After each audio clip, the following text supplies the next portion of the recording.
I'm Eugene Goltz. I'm a professor at the LBJ School next door here, and I co-organize this series, or co-sponsor the series. I organized this series on behalf of the Robert Strauss Center on International Security and Law here at UT. We co-sponsor it with the LBJ Library, and unfortunately, there's our director. Not the director of the library, but the director of the Strauss Center, Jim Lindsay. We're very grateful for his support. And my partner in crime with the series, Betty Sue Flowers, couldn't be here tonight. She's the director of the library, and we're for her support and help. The series, our kind of flagship, what we call our flagship International Security Speaker Series, brings kind of leading experts on contemporary security issues and challenges that we face from both the academic world and the policy world of the University of Texas to discuss, hot, interesting topics and give us their great perspective. And I think we got a great one today. Before we dive into Greg's presentation, I will flog our fourth and final event of the season. There'll be more in the spring, but the fourth one of the fall semester is November 11th, Veterans Day, good day to discuss international security. So just under 2 weeks, 13 days from now. It'll actually be unusually held in the Thompson Conference Center, so not in this room, but the next building over. And it's going to be a panel discussion, also Middle East related, but more focused on oil. It'll be on military threats to energy supplies or to oil supplies. We have we have two top experts and then me. I've done a lot of work on energy security, and somehow I got put on the panel, and I'm very grateful that I won't be in the moderating role that night. Jim Lindsay, our director, who I thanked just a moment ago, will be moderating that discussion of threats to oil and the future of energy security in the Persian Gulf.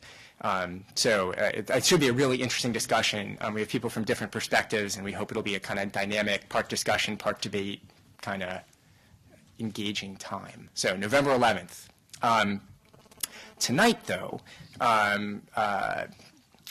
we have someone who really knows about the Middle East, travels over there all the time, talks to all the right people, speaks the right languages, tries not to get shot, all the things that you have to do, and not to get tortured also. So I want to be broad in the things that Greg tries to avoid. I think given his political skills and the right people that he knows, he's not in danger. He's learning tremendous amounts every time he goes over there. And Greg is a professor at the University of Vermont and the professor of political science there and the head of their Middle Eastern Studies program, and has also taught at Columbia University and been a fellow at the Council on Foreign Relations. He has a great pedigree of crossing kind of the real world and the academic world, just knows a tremendous amount, writes in Foreign Affairs and a lot of other leading publications. And among other things, he has a new book manuscript, which I think is what he really wants to talk about, which is about the future of the American role and American engagement in the Middle East and the Persian Gulf region. So he's going to talk something about that, but I've been trying to twist his arm, and I know that he's going to say a few words. In particular, we called it Iraq and the future of American policy in the Middle East. He's had some really interesting posts recently to this kind of discussion list. The Gulf 2000 discussion list was put together a few years ago, and it's kind of list of leading experts on the Middle East, kind of chatting, exchanging information, exchanging ideas, and it's a really influential list. Lots of journalists, lots of policymakers, lots of experts, and he's been tearing up the list with comments on the future of the Iraqi government and what's Maliki's future like, and how's he going to hold it together, and is he the future strongman for Iraq? And you're going to get really the inside dope tonight. So without further ado, Greg Gause. Thanks, Eugene. You're certainly going to get the dope. I don't know if it's the inside dope because you're getting me. Ouch. But Ouch. It's a pleasure to be in Austin. It's my first visit, particularly auspicious time to be in Austin. The University of Texas football team doing extremely well. Now, I have to say, being from the University of Vermont, you really can't match the University of Vermont's football history. University of Vermont football program, undefeated since 1977. when the university dropped football. It's also great to be in Austin on such a beautiful day.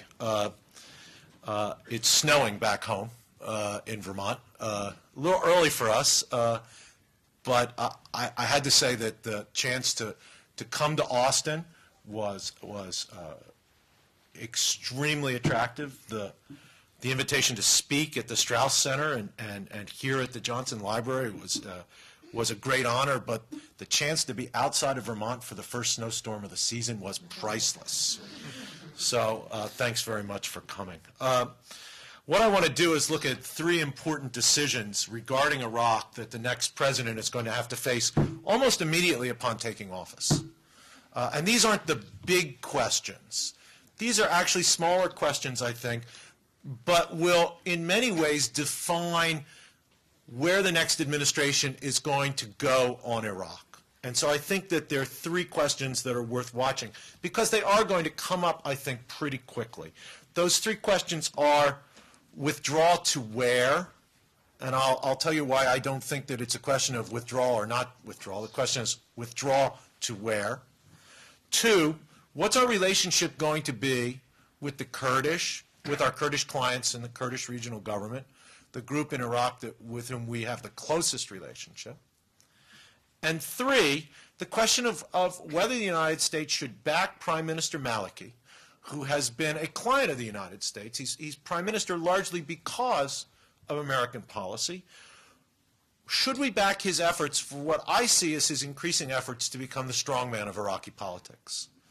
Right? I want to assess the costs and benefits of American positions on each of those questions, and then I want to conclude with perhaps a larger set of reflections about American policy in the Persian Gulf region and what withdrawal from Iraq, which again I think is inevitable, will mean for American interests in the Middle East and in the Persian Gulf specifically.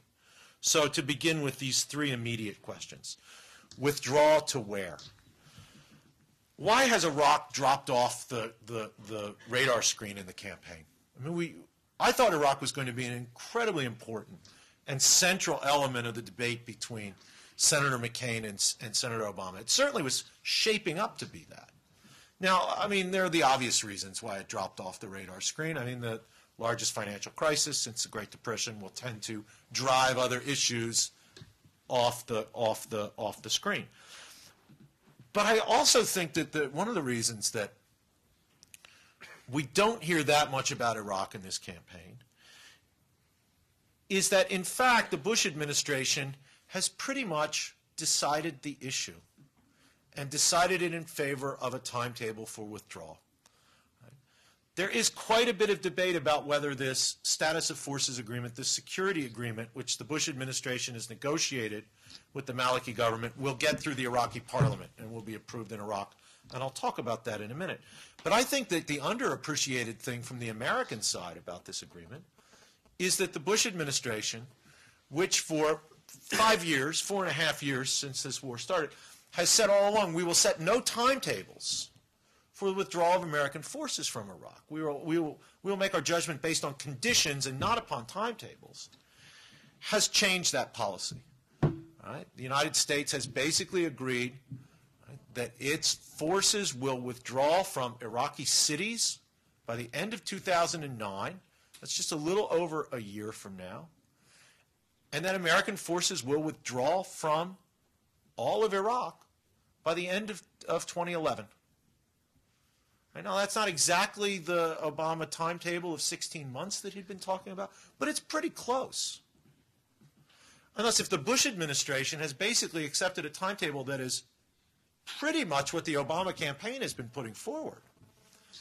It's difficult, I think, for Senator McCain to argue against the Bush administration. And so he hasn't been talking about it that much. The McCain campaign contends that this is conditions-based. It's all conditions-based. But if you actually look at the agreement, right, which the United States says it does not want to modify, and so presumably is happy with it, the Bush administration is happy with it,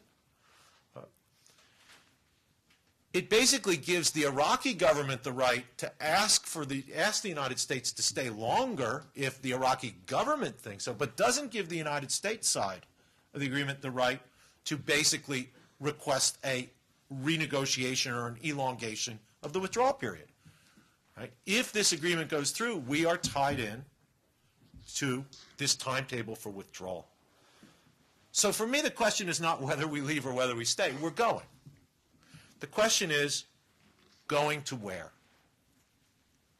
Now, the debate over the status of forces agreement, which is not settled, in fact, is heating up within Iraq itself, indicates that the tolerance among Iraqis for a large-scale American presence has not increased, even though security in the last 16 to 18 months in Iraq has gotten much better.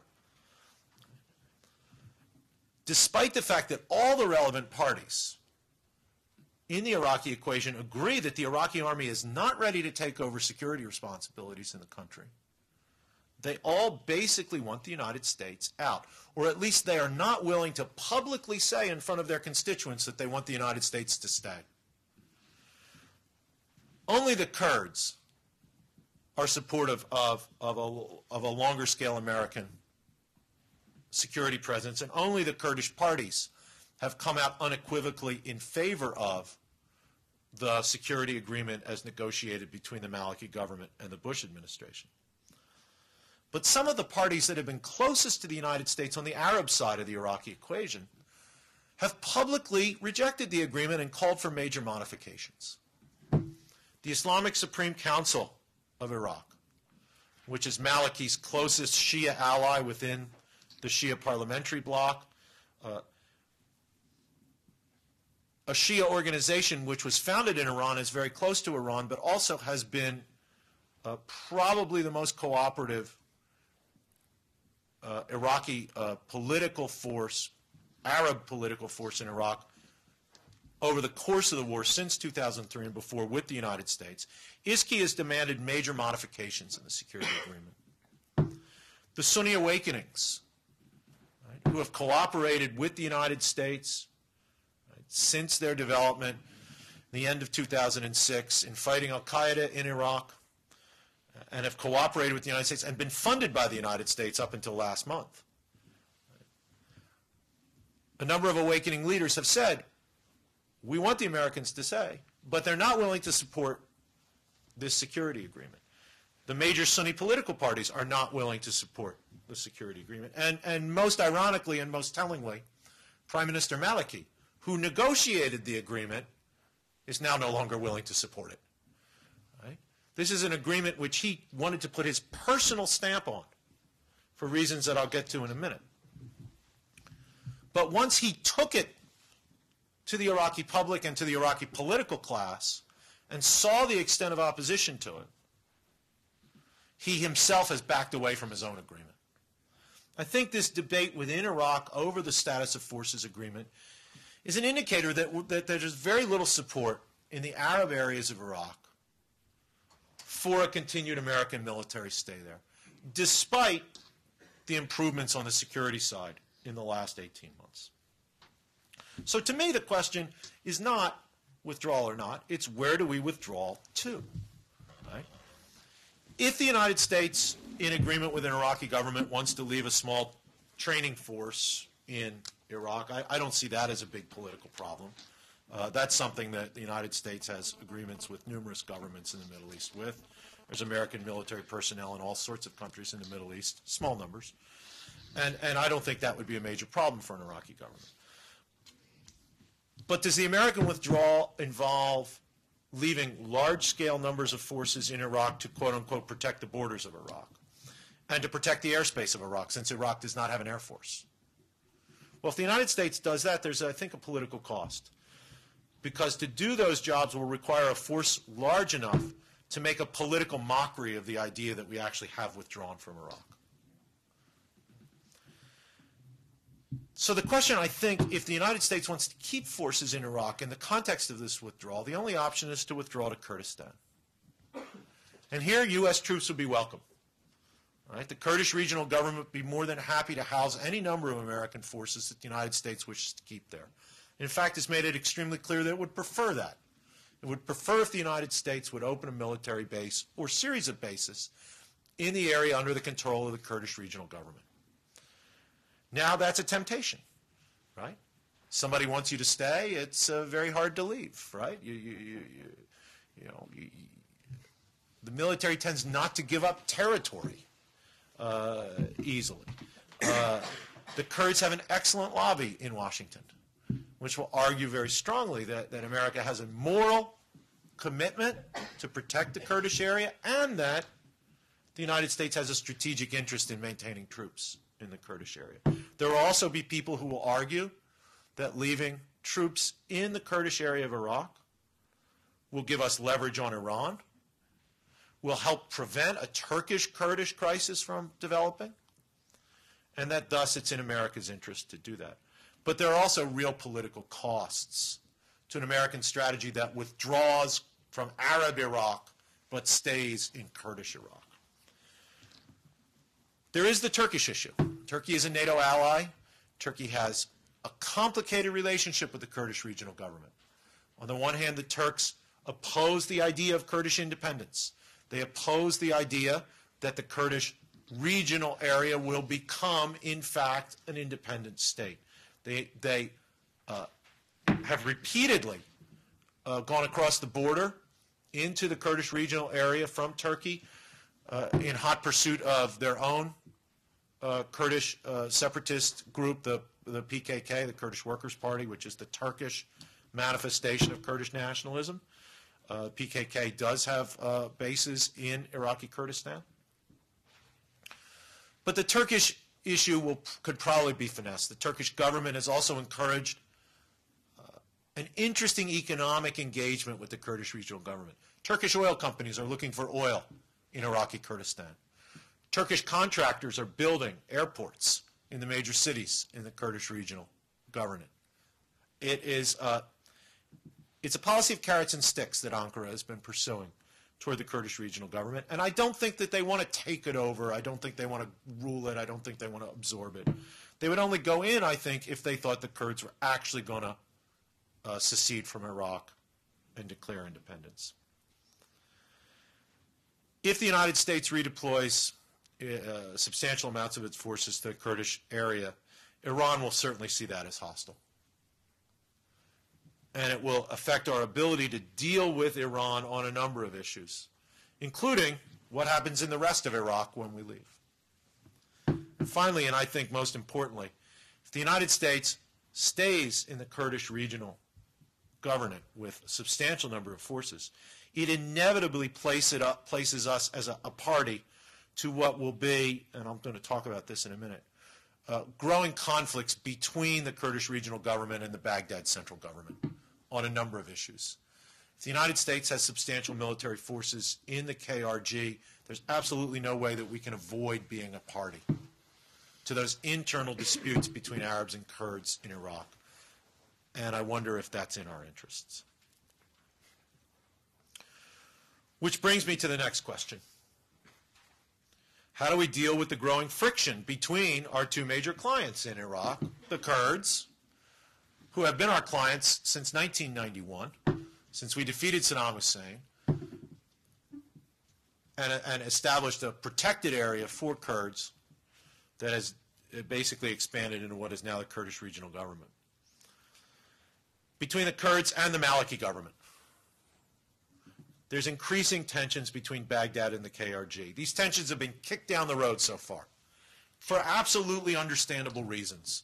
There are plenty of other things more immediate on the agenda in Iraq, for both the United States and for Iraq's central government. But they can't be kicked down the road forever. The borders of the Kurdish regional government are a major issue. The most obvious issue here is Kirkuk in the province of Tamim, in which Kirkuk sits, that produces about 1 million barrels of oil a day.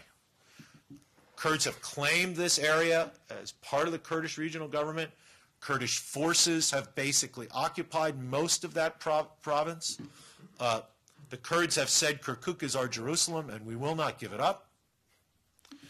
But it's not just Kirkuk and oil. those of you who saw the New York Times on Tuesday know that in the area around Mosul, third largest city in Iraq, Kurdish forces have basically taken control of large parts of Mosul province. During the provincial elections of 2005, when most Sunnis boycotted, Kurds took control of a number of municipal councils within Mosul province. Nineveh province is the official name. And they don't want to give up that control. But with provincial elections scheduled for either January or February of 2009, and Sunnis not boycotting this time, there's likely to be quite a bit of tension over just what areas the Kurdish regional government controls. This tension manifested itself just last month when Prime Minister Maliki sent the Iraqi army into northeastern parts of Diyala province, which had been under the control for a number of years of the Kurdish regional government, and said, this is Iraqi area, this is not Kurdish area.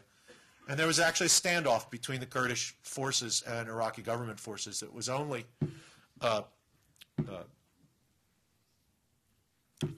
ratcheted down when Masoud Barzani, the president of the Kurdish regional government, made a trip to Baghdad, which he very, very rarely does, to negotiate a stand down and some kind of agreement to avoid a clash, not over Kirkuk, but over relatively insignificant areas, strategically insignificant areas of Diyala province. So the borders of the KRG are an issue which will be extremely difficult to finesse and kick down the road much longer. The Kurds have agreed that there will be no provincial election in Tamim province, the area around Kirkuk, this time around. Right? But they are demanding that the referendum called for in the Iraqi constitution in Tamim province about whether the people there want to join the KRG or not be held expeditiously. There's also the question of the oil law. Kurdish members of the central parliament, the parliament in Baghdad, have been blocking passage of a revised oil law in committee in an effort to put pressure on the Maliki government to accede to Kurdish demands on the border issue and in Kirkuk. And this, of course, is part of the more general issue of which the oil law is a part of regional versus central power. These issues have been finessed so far, but they can't be finessed forever. And the next American president is going to be confronted with a choice. Right? Do we support our client who is trying to build a central government in Iraq? Or do we support our clients in the Kurdish regional government who have been loyal to the United States, very close to the United States for nearly 2 decades now? That's a very difficult question. Which leads me to the third question, of which this is a part. How should the U.S. deal with Prime Minister Maliki as he seeks to consolidate his own personal power and, I think, become the strongman of Iraqi politics? This is an extremely interesting change in Iraqi politics. If you had asked anybody who follows Iraq a year ago, what do you think of Maliki? They would have said he's a clown and a buffoon and an ineffectual bumbler who will have little, if any, say in the future of Iraqi politics. In fact, the United States had to intervene last summer of 2007, to put the kibosh on efforts within Maliki's own coalition to kick him out and get another prime minister. And basically those efforts ended when the President of the United States told people in Iraq, Maliki's my guy, and I'm not going to support any efforts to get rid of him. Right? So how can Maliki make this play to be the strongman of Iraqi politics? Well, I think there are 2 important reasons. First, money in the bank. Right? Whether it's $79 billion or some other number, the Iraqis have benefited from the run-up of oil prices. Now they've run down. Right? But from the run-up of oil prices and the fact that the Iraqi government didn't have the bureaucratic ability to spend the money that was coming in. So Maliki is sitting on a lot of money. He can't spend it any way he chooses. He does have a parliament. But being the executive and the head of the government that has $79 billion or some amount of money in the bank to spread around, is not a bad basis for expanding your own personal power. The second factor is that Iraq increasingly has an army that can do things, right? Not usually independently, usually it needs American help, but that can do things, and interestingly enough, an army that follows his orders. And that remains a question of how long it will follow his orders. But what we see in the last, I'd say, 6 to 8 months is an active effort by Maliki to use that money and use the Iraqi army to undercut his enemies, undercut challengers to his power both within his own coalition and outside it, and to position himself, right, as the spokesman for Iraqi nationalism within the Arab community in Iraq, and as the potential strongman of Iraqi politics. What has he done?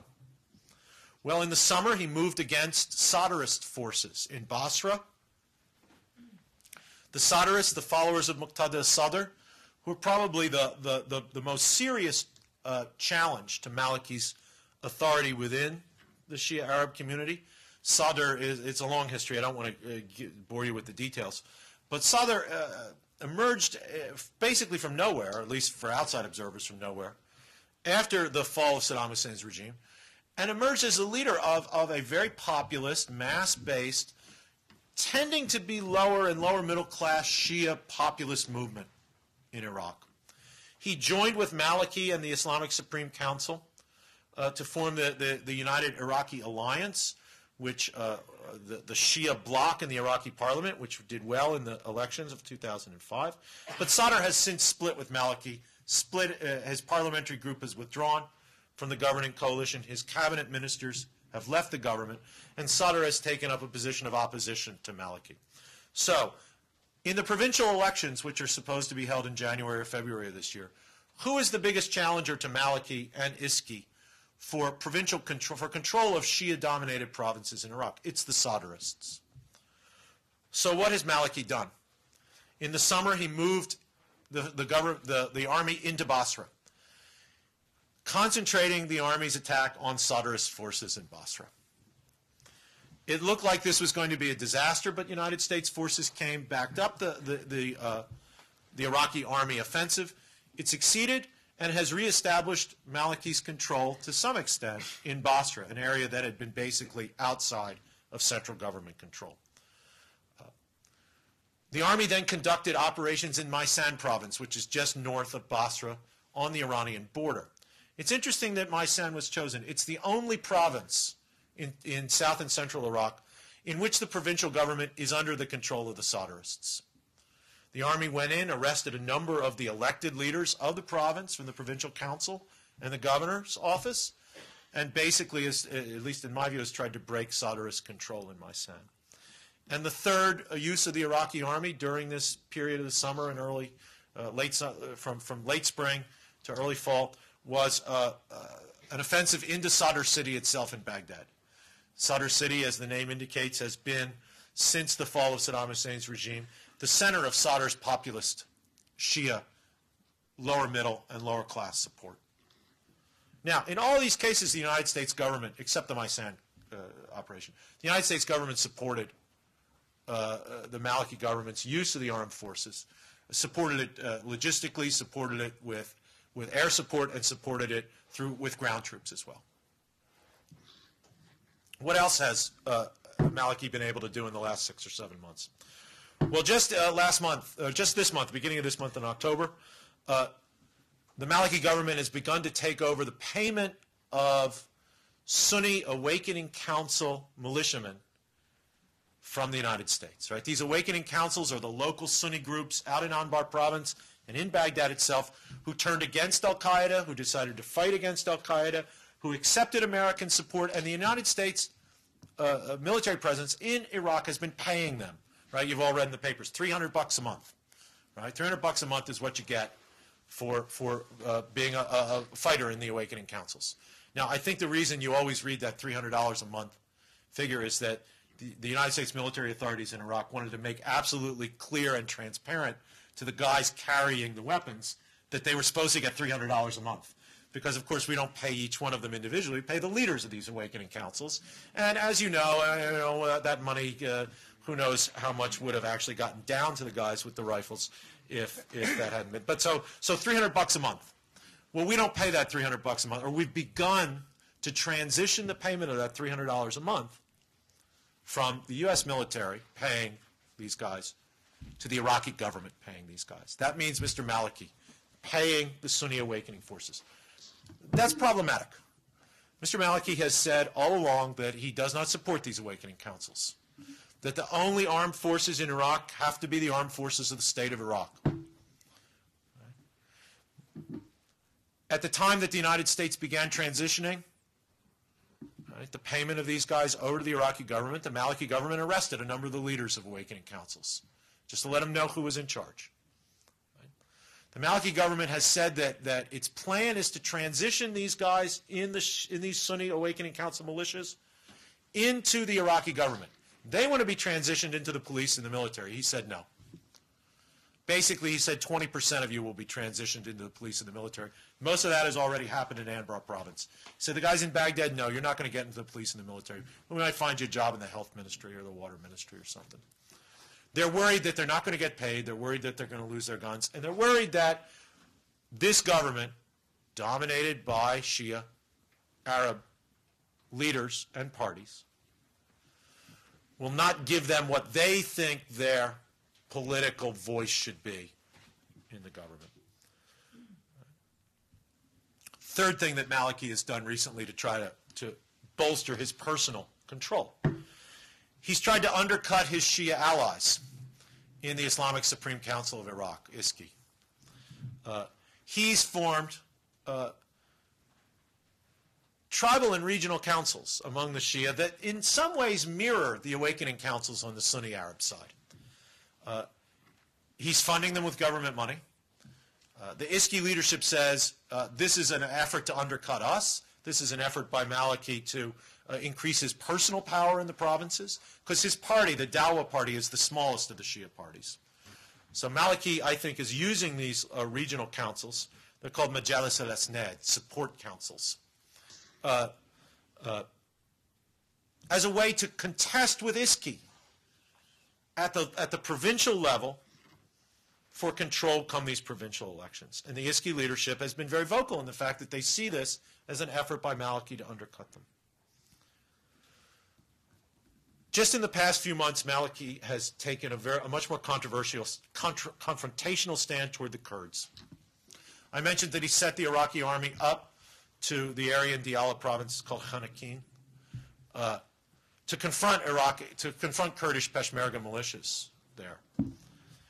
I think he's doing this to bolster his stance as an Iraqi nationalist, to appeal to Arabs in Iraq, Sunni and Shia Arabs, saying, look, these Kurds have gotten away with too much.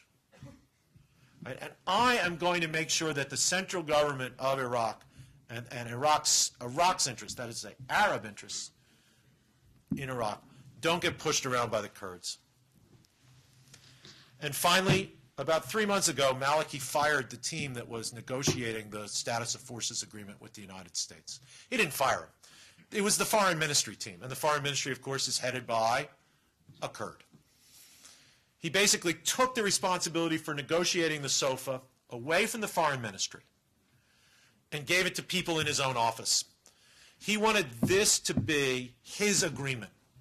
And I think he wanted to do that because he wanted to go to the Iraqi people, especially the Arab populations of Iraq, and say, I'm the guy who negotiated the Americans out. Right? In an appeal to Iraqi nationalism. Now, I think he might have miscalculated on that given the reaction to the agreement, but I think it was all part of a strategy. Right? Confront Sadr. Gain more control over the awakenings.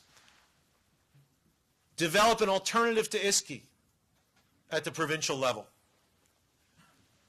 Take on the Kurds in a very public way. And take the lead in negotiating with the United States. I think it was all part of a strategy by Maliki to push his case to be the strongman of Iraqi politics. Now, his ability to do all these things has been strengthened by American support for him. Very, very directly, through our military support for the various military actions he's ordered, right? Through our willingness to turn over the payment of the Sunni awakening militia fighters to Maliki's government, the next American president is going to have to face the question of should we continue to support Maliki's efforts to consolidate his control, even if that seems to be encouraging a more authoritarian and less democratic Iraq by consolidating his power.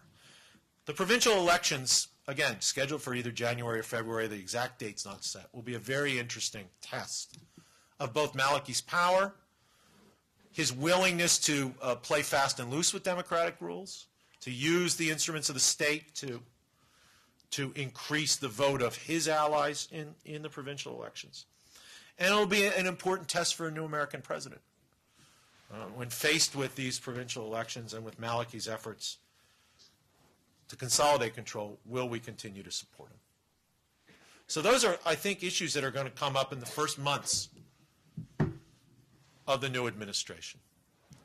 But they are, of course, connected to the larger, down-the-road question of can the United States secure its interests in the Persian Gulf as it understands its interests in the context of a reduced American role, if not complete withdrawal, American withdrawal from Iraq. Of course, to answer that question, one has to ask oneself, what are American interests in the Persian Gulf? And this is, of course, something that Eugene and his fellow panelists will be discussing, I'm sure, in a couple of weeks. And people will have different answers to this question, but I would say that at a minimum, America has three interests in the Persian Gulf region right now. One is to prevent al-Qaeda from establishing local bases of operation. Two, to limit Iranian influence in the region to the greatest extent possible. And three, to conduct a policy that will discourage major disruptions in the production and flow of oil. And to, if possible, increase production from Persian Gulf states. Now, one can argue about whether these are essential interests or whether U.S. should do this or whether other things that the United States should be doing.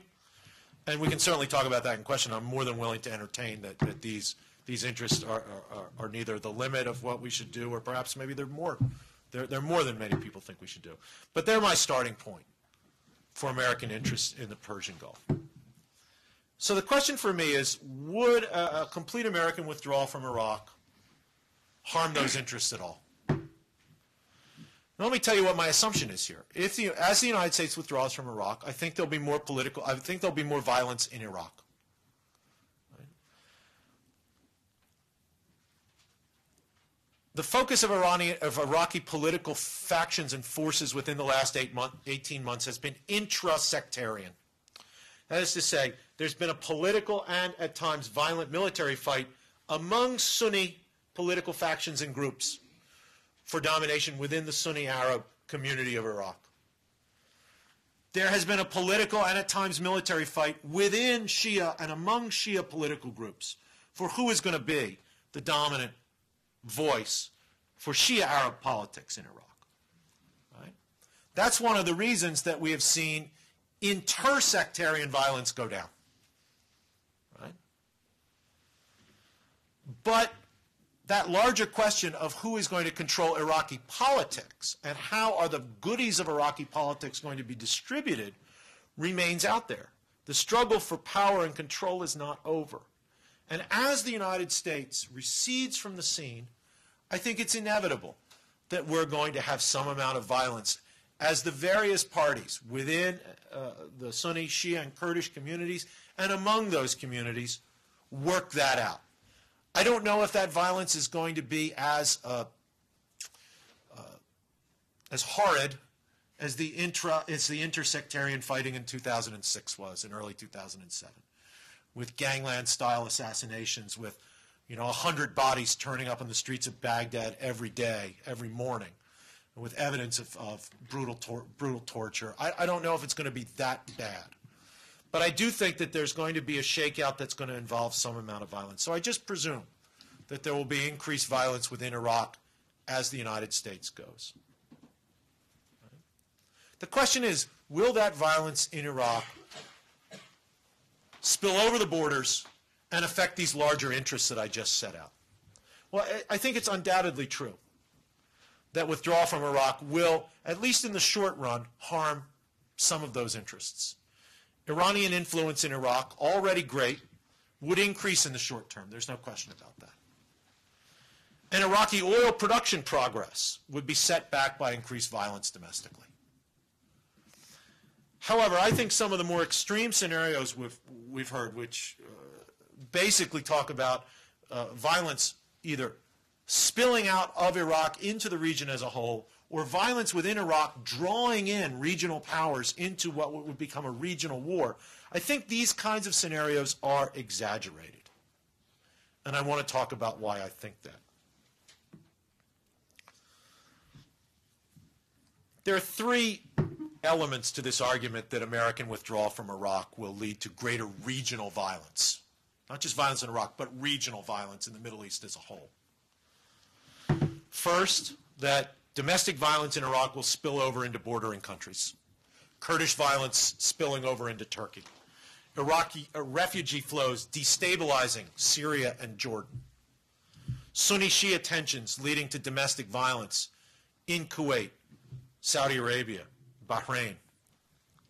That's one argument. The second argument is that an all-out civil war in Iraq will draw in the forces of the neighboring states. Turkish intervention in the north, Iranian intervention into the south and center, perhaps Arab state interventions in response, turning Iraq into a full-fledged regional war. And third, there's been the argument that al-Qaeda would be so emboldened by our withdrawal that it would be able to reestablish itself in Iraq and take the fight against pro-American Arab regimes across the borders into Jordan, into Saudi Arabia, and perhaps elsewhere in the Middle East. Now, nobody should bet against the worst possible outcomes happening in the Middle East. However, I think it's hardly inevitable that American withdrawal from Iraq would lead to any of these bad results, any of those three bad results that I just mentioned. The prospect for a violent spillover from Iraq is much more limited than worst-case scenarios play out, I think. As I said, undoubtedly withdrawal is going to be accompanied by violence within Iraq as the various groups test their political strength. But it's hard to see, for me, in most cases, how that violence spills over the borders. The Kurdish area would not be subject to such violence. It's relatively well ordered now, with the important exception of this whole thing about the borders, Nineveh, Kirkuk, Diyala.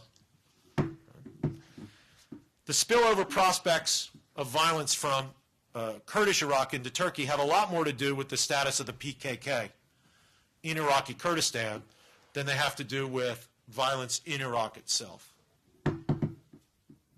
Now, sectarian tensions could rise in countries like Saudi Arabia and Kuwait and Bahrain if there's increased sectarian tensions within Iraq, increased sectarian fighting in Iraq. We certainly saw that in 2006-07. Sectarian tensions in these neighboring states, these states close by, did increase as the sectarian and violence in Iraq increased. However, increased tensions and the spillover of violence are two very different things. The state in all of these countries, Saudi Arabia, Kuwait, and Iraq, the states have adequate police forces and security forces and are more than willing to use them to sustain order and state power. The most likely areas of spillover from Iraq are Syria and Jordan, which have taken in the bulk of Iraqi refugees. International efforts would be necessary to support these states and relieve the financial burden upon them of new refugee flows, which could come from increased violence within Iraq. And this is a serious issue, and it's been a continuing issue that these states have lived with for the past 3 years. But it's a far cry from a picture of widespread regional destabilization that one sometimes hears. So I don't think that an American withdrawal from Iraq would lead to such violence within Iraq that that violence would spill over the borders and destabilize the domestic politics of neighboring countries, Syria, Iraq, Saudi Arabia, Kuwait, even Turkey. How about the second scenario, that violence within Iraq will draw in the armies of the neighboring states and turn Iraq into a regional war? I think this is highly unlikely. First, there's already substantial foreign intervention in Iraq, besides our own intervention, with 140,000 American troops there. The Iranians have considerable influence in Iraq. There are knowledgeable observers of Iraq, I know, who have access to evidence that I don't have access to, who contend to me that the most powerful foreign country in Iraq right now is Iran, and that includes the United States. The Iranians already have the influence that they want in Iraq. The Saudis are trying to build influence in Iraq, but they're late to the game, and it doesn't look like that they're going to be able to. Well, they'll continue to try to build that influence. There's no question about that. And the Turkish military will intervene in Iraqi Kurdistan when it thinks it's necessary. But all these things have happened with American troops in Iraq already.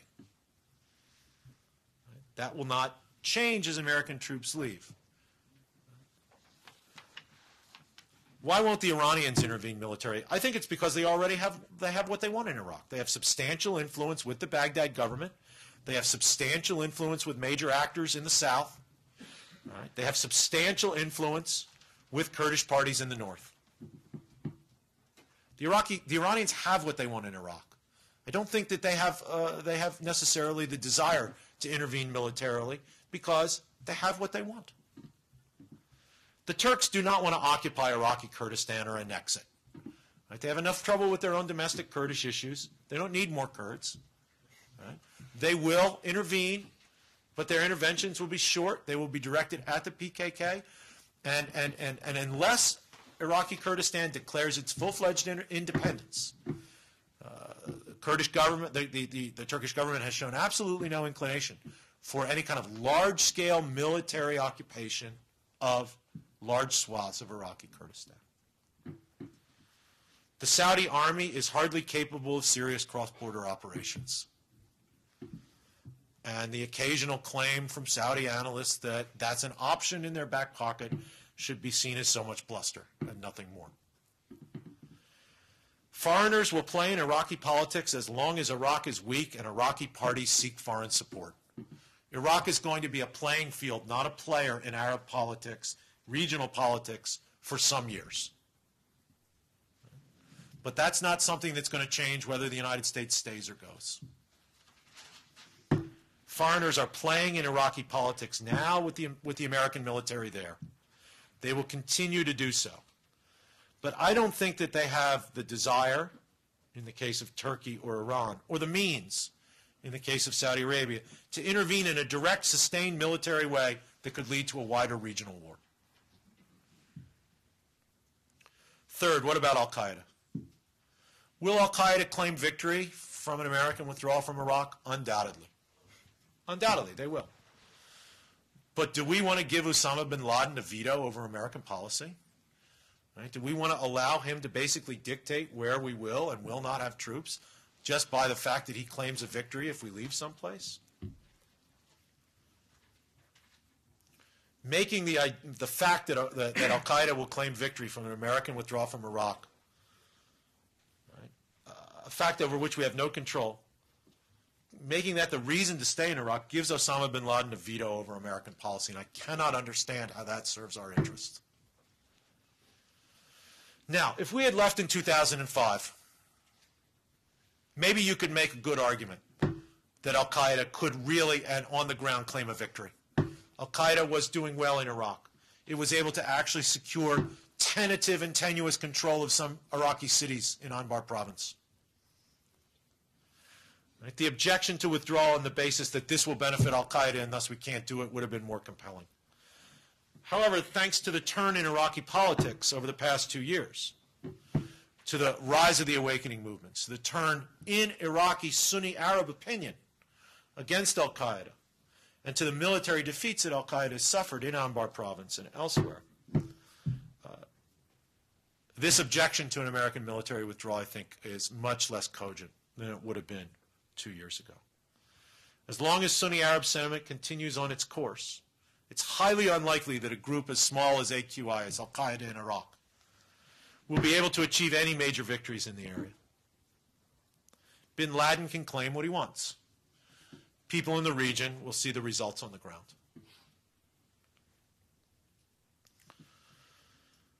Can the United States contain Iranian influence in the region if it withdraws from Iraq?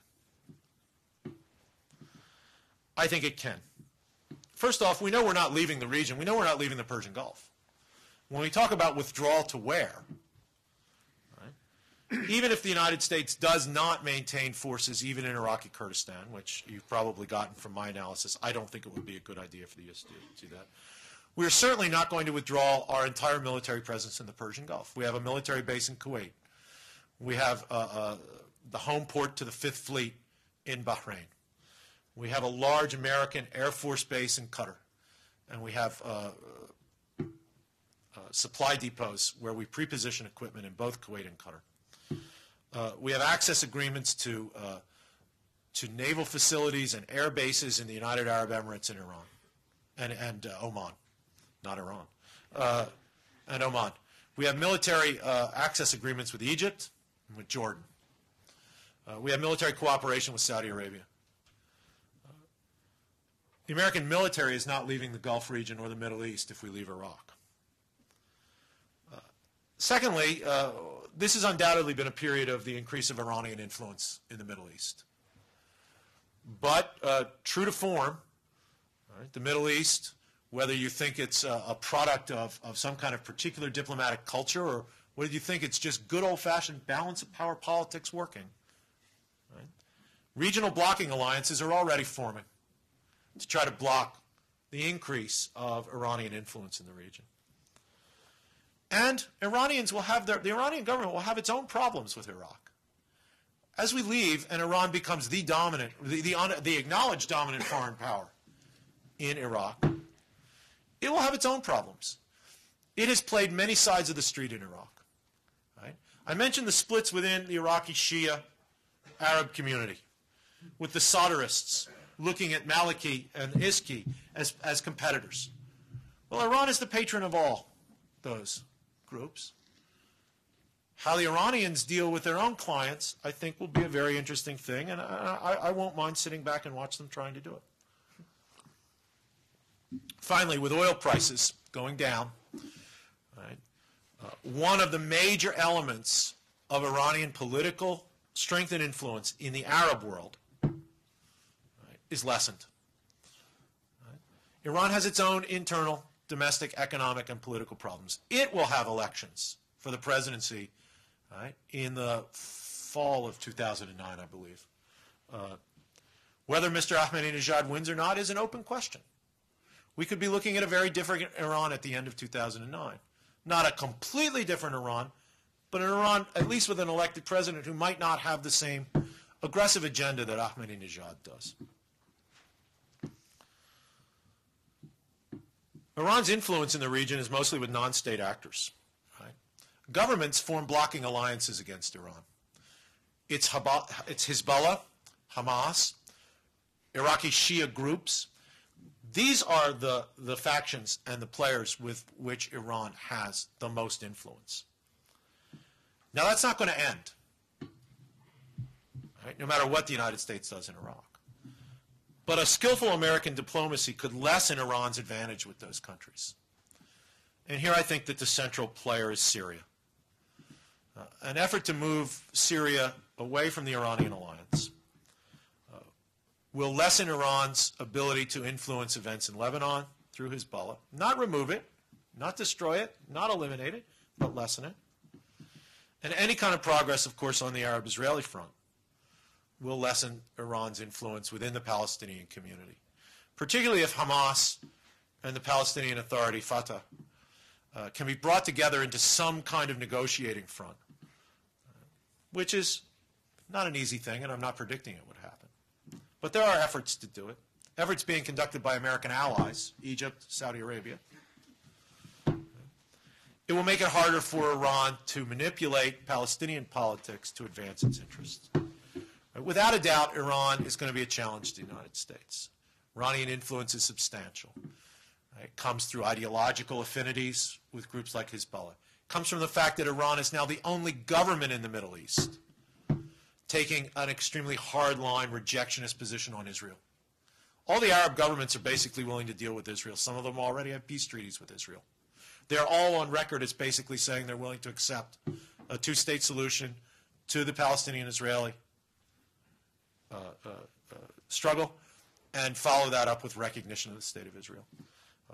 The Iranians use the anti-Israeli message to try to mobilize public support in the Arab world, right, for their non-state actor friends. Right? This is going to be a continuing challenge. However, American withdrawal from Iraq or staying in Iraq, right, is not going to change Iran's ability to play that game.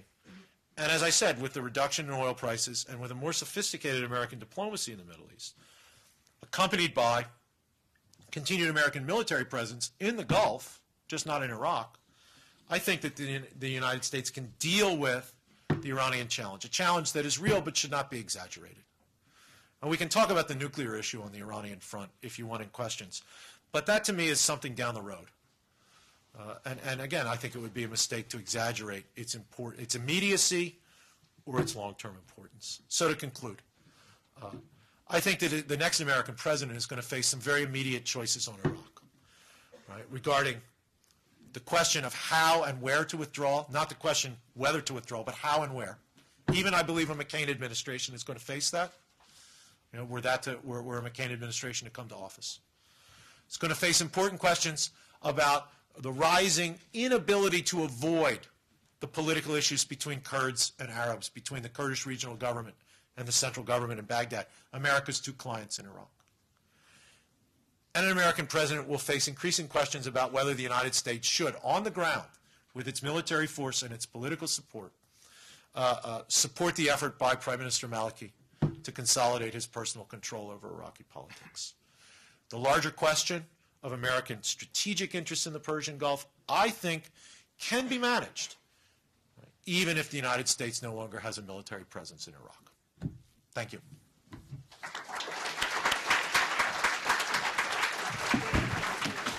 Great.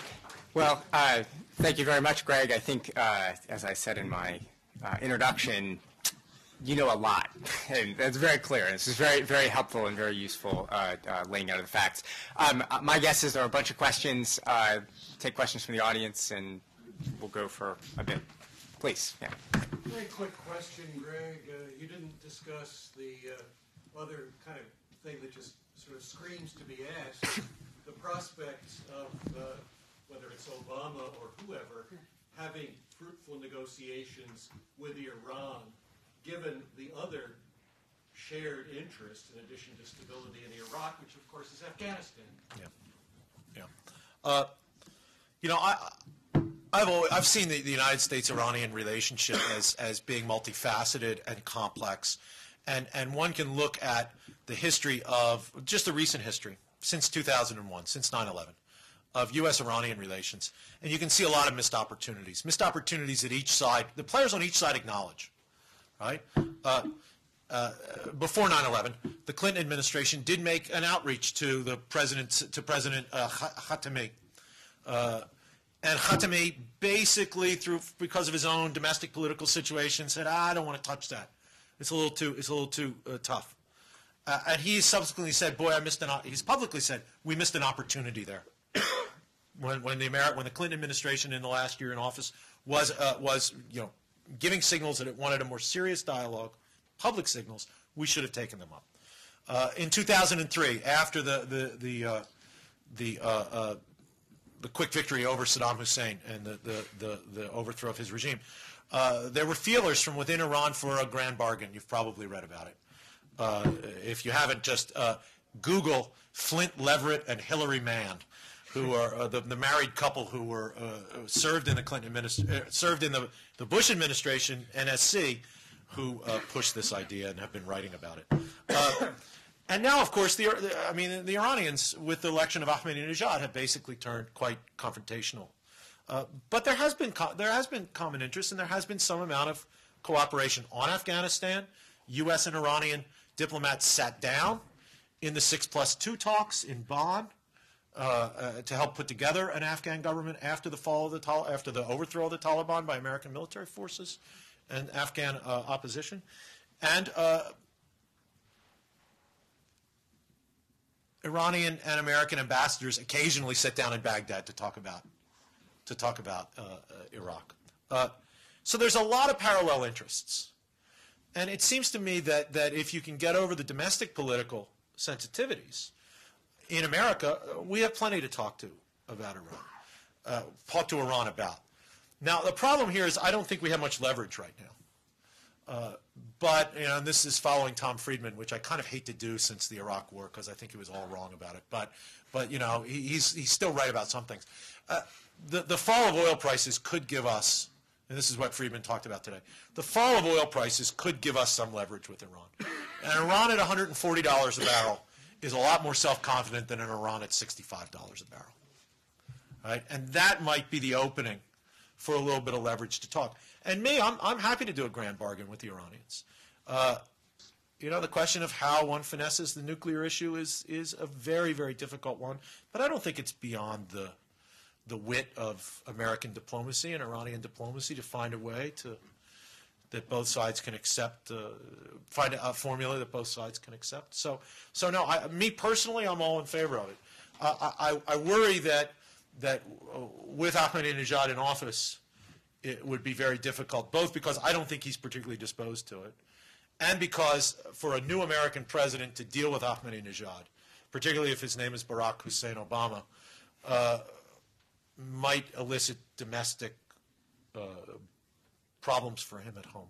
But I would look to the Iranian election in I forget what month. Anybody know what month it's going to be in? Any Iran experts in the audience? I think for some reason, I think it's October of 2009. But sometime in late summer, early fall 2009, before the snow starts to fall in Vermont, that this Iranian election will occur, and we'll see what happens. What are the chances that the Kurds will opt for independence? I think that they're fairly small in the short term and fairly large in the long term.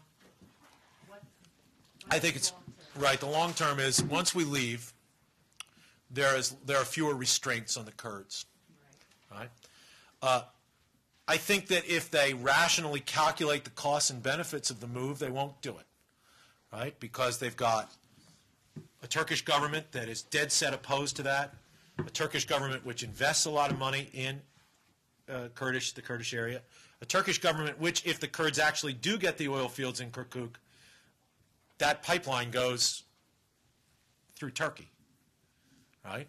And the Turkish government can cut it off anytime it wants. They will face an Iranian government which has its own Kurdish issues and doesn't want an independent Kurdistan. It will face a Baghdad government for whom this is unacceptable and the beginning of a long-term war, right? And they will find a United States that basically says, no, don't do it, no, don't do it, no, don't do it. Now, I think a rational calculation of costs and benefits would lead Kurdish leaders to say, we've got a fairly good de facto independent Kurdish state here with official guaranteed autonomy within the new Iraqi constitution. Let's just play that. But not all political leaders read the situation the way I do. We know one thing. The last time there was an election in Kurdistan, a bunch of enterprising young Kurdish college students set up a parallel poll outside every voting area where they asked people after they had voted to come on out and just say, do you want to be independent or no? Just, click yes or no on this piece of paper, and we'll count them up. It's just a poll. Over 90% of the people said they wanted independence. And when you get that kind of domestic political support, you could find leaders who, in certain situations, think this is the time. If there's more civil strife among Arabs in Iraq, and the Baghdad government looks extremely weak, if there are other political signals in Turkey and Iran that maybe for temporary reasons these governments are unable to do anything, it's entirely possible that a Kurdish leader will say, now's the time, and we're going to do it, and he'll raise the Kurdish flag. Well, the Kurdish flag's already raised. You can't find the Iraqi flag in Kurdistan right now. You just find the Kurdish flag, right? But it's possible. It's possible, but I think it would be it's impossible while we're there because we'll just veto it. As we leave, it becomes more possible. I still think unlikely, though. There you go. Yeah. I was wondering, it wasn't completely clear to me, how would, you use the term client, how would that be defined exactly, in the sense you're using it, and what would be some examples of Iran's clients? You've mentioned some. Sure. Iran's clients, well, let's list them. ISKI, the Islamic Supreme Council in Iraq, was founded in Iran by the Iranian government during the Iran-Iraq War. It was called the Supreme Council for the Islamic Revolution in Iraq at that time. They dropped the revolution part a couple years ago because they said, well, we don't need it anymore, we're in charge. So ISKI is, and their brigade, and their militia, the Badr Brigade, which has been largely integrated into local police and the military, was created by and officered by the Iranians. Okay, so that's one. The Sadrists, the most independent of the Iraqi Shia groups, right? In fact, Sadr's initial claim and initial beef against ISKI is these guys are the exiles. We're the real Arabs. We stayed in Iraq and we suffered while they were sitting with the Iranians, right? Sadr put himself forward as an Arab Iraqi nationalist. But over the years, his militia, the Mahdi army, the Jaish al-Mahdi, has fallen under some amount of Iranian influence. Sadr himself is spending more time in Iran. The Iranians basically negotiated the ceasefire in Basra after the Iraqi army went into Basra this summer, demonstrating their influence over both the Sadrists and the Iraqi government. Maliki himself and his Dawa party, less a creature of Iran than ISKI, but Dawa spent time in Iran. Maliki himself spent time in Iran when in exile. Does that make him, you know, when I say client, you say, what do you mean by client? I don't mean that these people just do everything that the Iranians say, that they're just conduits for Iranian decision-making, any more than Hezbollah is a conduit for Iranian decision-making, or any more that our clients in the Middle East are conduits for American decision-making, right? The relationship between patron and client is one filled with tension and negotiation, right? But what does Iran give to these groups? It gives money, it gives arms, it gives political support and political cover. The Iranians also have strong relations, although not clientage relations, with some of the Kurdish parties. The Patriotic Union of Kurdistan, the PUK, which is President Jalal Talabani's party. Talabani is the president of Iraq, right? His party controls the eastern side of the KRG, which borders Iran. So everything that comes into his side of the KRG has to come through Iran, basically.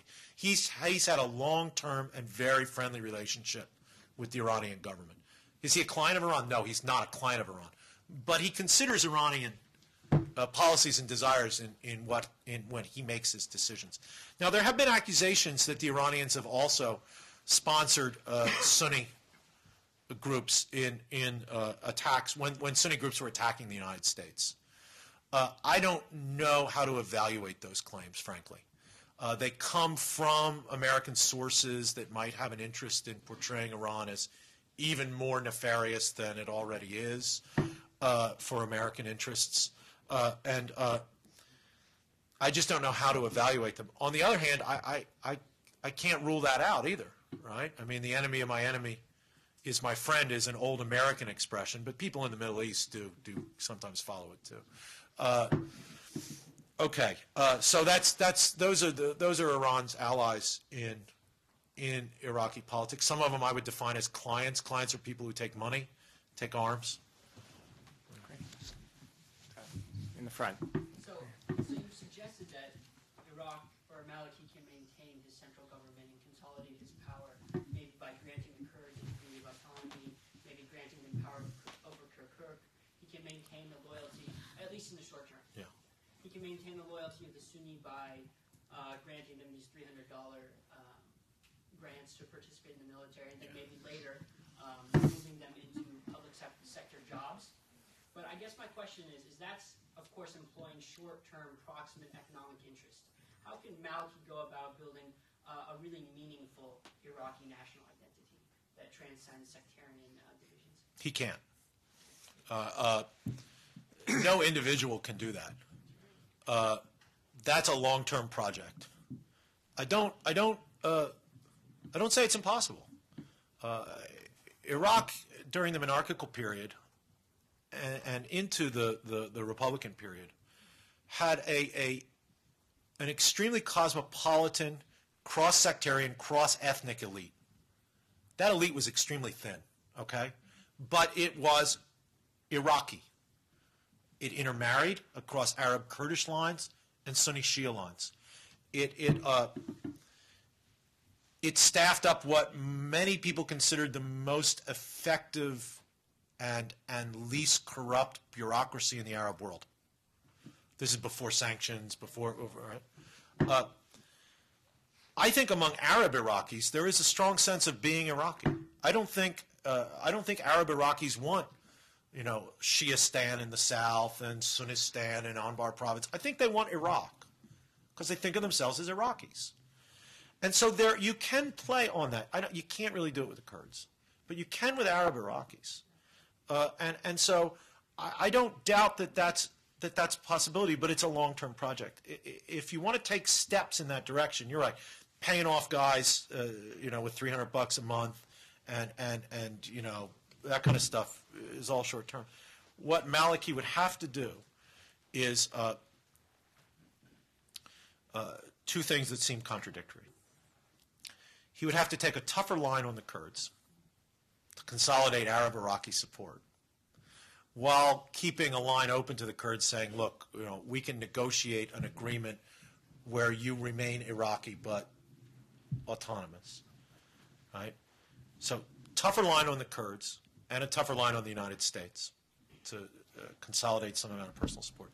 And then some magnanimous political gestures in terms of Sunni participation in his cabinet, in terms of real provincial elections and national elections, and the acceptance of the results of those elections. I don't know if he has that in him, but we'll see. So we can take one or two more if Greg restrains himself. So I'll try. In the back you can take. If you want to collect a bunch, maybe I can. Actually, that's a good idea. Let's collect a few. So in the back. Yeah, I just have two questions. First, I'd like to thank you for a very informed and excellent talk. The first question is, Senator McCain talks a lot about victory in Iraq in terms of being able to remove the troops there. And I think you talked a lot earlier in your talk about some of the consequences and some of the things we're going to do. But I'd be interested in your understanding of what that would mean. Right. Secondly, it's my understanding that Senator Biden has talked about doing a three-way breakup of Iraq, and I'd be interested in your thoughts on that. I think you talked about it with respect to Kurdistan, but Sure. generally. Happy to. Let's go ahead and collect a couple others. You were in the front here. The Saudi influence in Iraq, could you please elaborate on that? Yeah. Maybe one more, and then we'll go from there. Alan, go ahead. My question is about the Shiite awakening councils. Oh, right, yeah. Majella Celestnad. She said that Maliki was pushing. I have a contact with a senior American military officer contacted me about 3-4 months ago and said that that the U.S. military was going to start pushing Shiite awakening councils Right. in Sadr City. Right. And I was a big fan of the Sunni awakening. I was trying to push that a year and a half ago. That I thought was a great idea, very feasible. But the idea of turning lower middle class and lower class Shiites, as you say, against Sadr. Number one, so my question is, did we try that? Has it worked? Right. Okay. Great. Let me go through real quick here, and I think I can take these pretty telegraphically. I don't know what victory in Iraq will look like. I mean, that to me, if I were one of Obama's advisors in one of the debates, I would have said, just turn to McCain and say, how will we know when we've won? Right? And in looking at the McCain statements, I don't know. He says conditions-based. I don't know what the conditions are. If the conditions are a stable, unified, pro-American Iraq that's at peace with Israel and has no internal divisions and conflicts, well, then the 100-year time frame that McCain kind of offhandedly mentioned early in the campaign might be what he's thinking. The Biden plan is just a non-starter from the get-go. First off, I said I don't think Iraqi Arabs want it. Kurds want it. If Iraq splits, it splits in two. It doesn't split in three.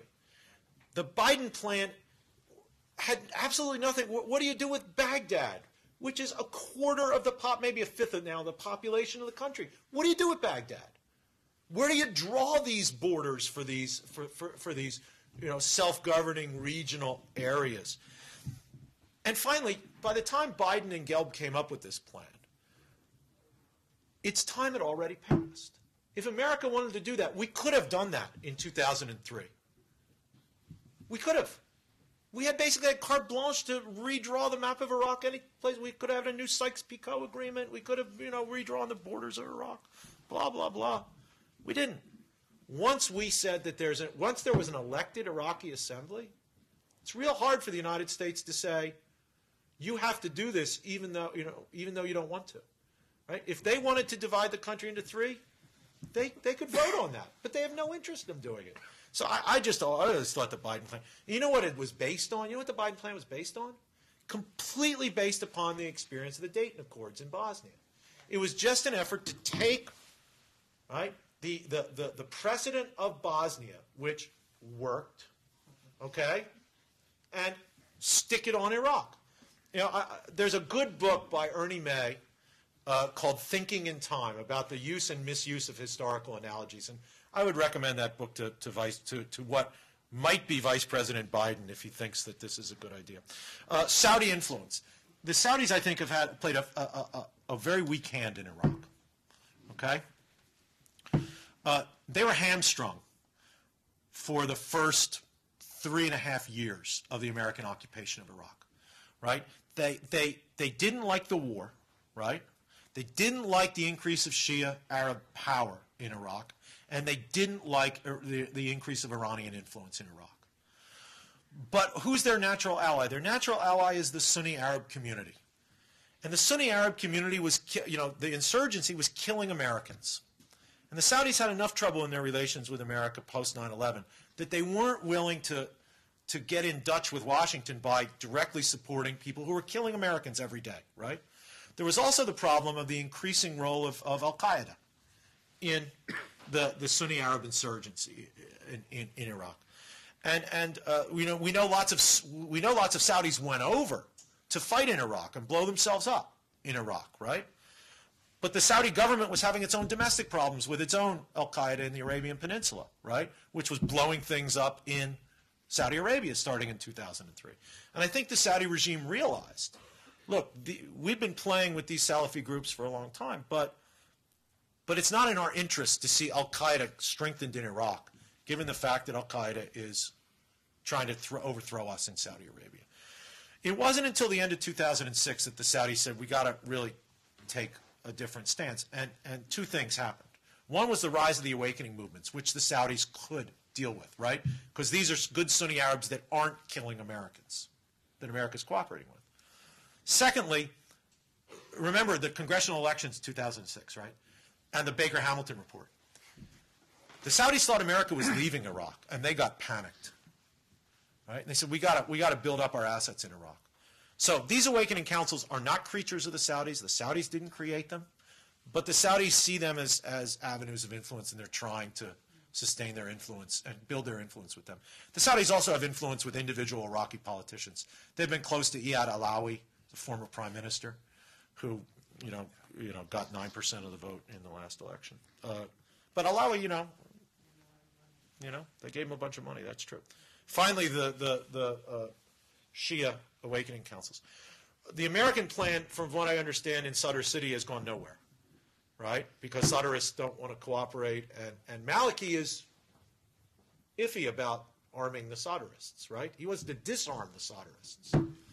What Maliki wants to do is not in Sadr City, it's out in the provinces. These Majalis al-Asnad, support councils. He's basing them more in the rural areas, Shia tribals in the lower Euphrates. And I think he wants to replicate the awakening councils in the sense that the awakening councils are developing into a challenge to the Sunni Islamist parties in Anbar and Diyala and other parts of Sunni Iraq. He wants to create a challenge to ISKI in the provinces for the provincial elections. And I think that that's what these support councils are about. But my understanding is in Sadr City, the American effort to kind of replicate the Anbar experience, and even the Western Baghdad Sunni Awakening Council's experience in Sadr City hasn't really gone anywhere. Well, that's really great. Thank you, Greg, for answering all of these questions and a really informative talk. Thanks.